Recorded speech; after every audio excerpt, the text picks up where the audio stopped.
निहाती भाव में देखु राज्य में खाली जोटा सरकारी भाव में खाली पाखापाखि 4 लाख पदवी 3,69,000 समथिंग पदवी जो खाली रही से मध्यरु पर्यायक्रमे समस्त पदवी पूरण करने राज्य सरकार प्रतिश्रुतिबद्ध घोषणा कर पूरण करेंगे नुआ पिला निजुक्ति देवे नूतन निजुक्ति पाइबा द्वारा राज्य में बेकारी निश्चित भाव में उद्वेगजनक स्थिति अच्छी आउ जो निजुक्ति मेला करी आसंता मासरू आरंभ करेंगे प्रक्रिया प्रतिश्रुति देइचंती निहाती जगह स्वागत योग्य पदक्षेप आसंता मासरे से पाखापाखि 22,000 पदवी विभिन्न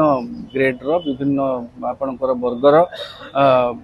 से निजुक्ति पत्र बांटिबे आपणकर परवर्ती पर्यायर मध्य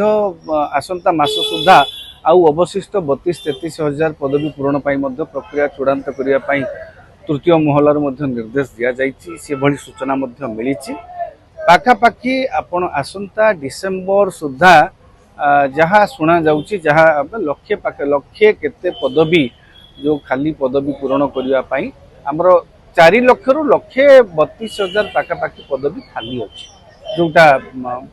सरकारी हिसाब से अधिक तो पदवी आवश्यकता अच्छी किंतु सरकारी अनुमोदित पदवी जी खाली अच्छी आसंता मासरे 22,000 देवे तापर डिसेम्बर आउ आसंता पर मासरे 30-32,000 पदवी पूरण पदक्षेप नौचंती तापर पर्यायक्रमे जो लक्ष्य केते पदवी रही से समस्त पदवी पूरण प्रक्रिया डिसेम्बर मास सुधा सारिबा सरकार चिंता करुवा सूचना मिली निहाती भाव में स्वागत योग्य पदक्षेप और राज्यर अनेक युवक युवती जो माने बेकार है दीर्घ दिन धरी अच्छा बेकारी समस्या जिते राज्य उत्कट अच्छी तेणु निश्चित भाव में आम राज्यर किसी युवक युवती नुआ निजुक्ति पाइबे धन्यवाद से अवश्य आगुरी सरकार निजुक्ति मेला मध्यम बांटुले विभिन्न विभागर से स्वतंत्र विभागर करी बांटुले शिक्षा विभाग तार कर्मशाला करी बांटुला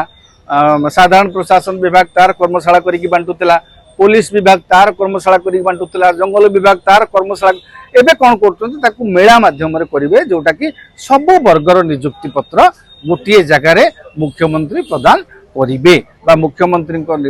उपस्थिति रे प्रदान करा जहाँ हो से मेला करके दिंतु कर्मशाला करके दिंतु राज्य में निजुक्ति प्रक्रिया त्वरान्वित हो और राज्यर युवक युवती माने निजुक्ति पांतु राज्य जो बेकारी समस्या थिला गुरुत्वपूर्ण ताकू एथरे निहाती भाव में बेकारी समस्या दूरीकरण ए जो लक्ष्य केते पदवी खाली अच्छी बोली कहा जाउची से सेतिकी नुहे ताठू अधिक मध्य पदवीर आवश्यकता अच्छी यही जो सरकारी अनुमोदित पदवी कथा कहउचंती ये को तारीख रे आकलन करी सरकारी अनुमोदन देइथिले ता परवर्ती पर्यायर ताकू रिविजन भी करा जायनी केते आवश्यक केते नुआ पदवी दरकार आम जनसंख्या आधार रे आमर जो जिला बढ़िबा परे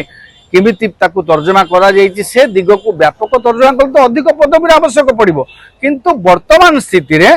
आज पर्यंत जेति की अनुमोदित पदवी खाली अच्छी पाखापाखि 4 लाख रु पाखापाखि आपनकर